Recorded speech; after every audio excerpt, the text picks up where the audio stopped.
Le lien est très très simple, c'est que la franc-maçonnerie en loge en général, on passe son temps à réfléchir, à cogiter, à penser avec la tête mais assez peu avec le corps en somme. Et le maçon a besoin d'incorporer le corps dans sa pratique.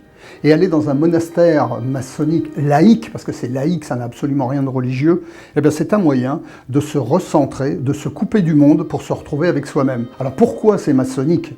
Non pas parce qu'on y fait des travaux, parce qu'il n'y a pas de conférence, c'est pas un congrès, il n'y a pas de stage, il n'y a pas de formation, il n'y a pas de tenue non plus, mais c'est fait entre maçons.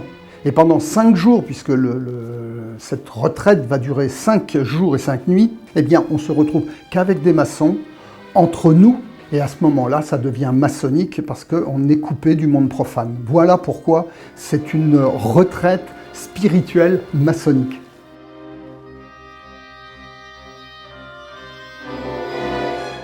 Alors déjà, la première chose, c'est d'être dans un lieu de confort, un lieu de bien-être, et un lieu où on est coupé vraiment de la ville, du monde, et de son univers habituel, c'est-à-dire du travail, des amis. Donc ça, c'est déjà une première chose.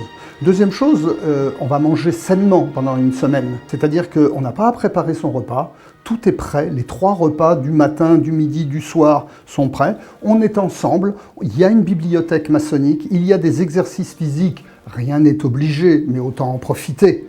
Des exercices respiratoires, un peu de méditation, ce qu'on n'a pas le temps de faire dans la vie profane et dans le quotidien. Donc ça, 5 jours, quand on repart, c'est un peu comme aller en thalassothérapie sans l'eau.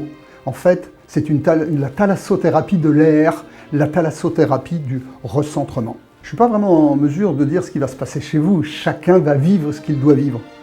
En revanche, et ça c'est très très important, ce qui va se passer, c'est que vous allez vivre pendant 5 jours dans un lieu hors du commun qui date du XVe siècle. C'est une demeure où un ministre de Napoléon a vécu, donc c'est pas un lieu neutre, il est fortement chargé d'histoire, plus d'une vingtaine de familles ont vécu dedans. Et vous allez avoir la chance pendant 5 jours, 5 nuits de vous ressourcer dans ces pierres, parce que c'est de la pierre, et la pierre est importante pour les maçons, n'est-ce pas? En plus, aux alentours, il y a de nombreuses balades, de nombreuses visites, marcher, rien de mieux pour se retrouver, pour apprendre à respirer.